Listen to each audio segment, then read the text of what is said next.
कलश स्थापना की सबसे सही, सरल और प्रामाणिक विधि। कलश स्थापना या घर स्थापना नवरात्रि के पहले दिन शुभ मुहूर्त, सही समय और सही तरीके से करनी चाहिए।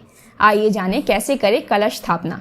कलश स्थापना के लिए आवश्यक सामग्री: जौ बोने के लिए मिट्टी का पात्र, साफ मिट्टी, मिट्टी का एक छोटा कलश, कलश को ढकने के लिए मिट्टी का एक ढक्कन, गंगा जल, सुपारी, 1 रुपए का सिक्का, अक्षत यानी कच्चे चावल, ध्यान रहे अक्षत टूटे नहीं होने चाहिए, मौली, जौ, फूल और फूल माला, नारियल, लाल कपा, दुर्वा।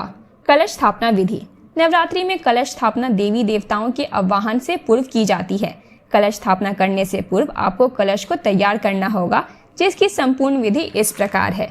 सबसे पहले मिट्टी के बड़े पात्र में थोड़ी सी मिट्टी डालें और उसमें जौ या ज्वारे के बीज डालें। अब इस पात्र में दोबारा थोड़ा मिट्टी डालें और फिर बीज डालें। उसके बाद सारी मिट्टी पात्र में डाल दें और फिर बीज डालकर थोड़ा सा जल डालें।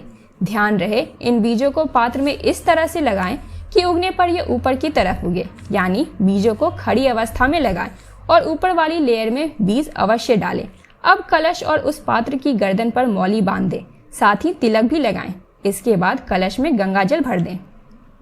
इस जल में सुपारी, इत्र, दुर्वा घास, अक्षत और सिक्का भी डालें।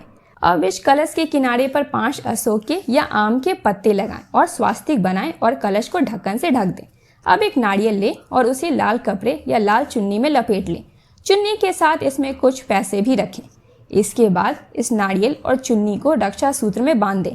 तीनों चीज़ों को तैयार करने के बाद सबसे पहले ज़मीन को अच्छे से साफ करके उस पर मिट्टी का जौ वाला पात्र रखें और ऊपर मिट्टी का कलश रखें और फिर कलश के ढक्कन पर नारियल रख दें। आपकी कलश स्थापना संपूर्ण हो चुकी है। इसके बाद सभी देवी देवताओं का आवाहन करके विधिवत नवरात्रि पूजन करें। इस कलश को आपको 9 दिनों तक मंदिर में ही रखे रहना है।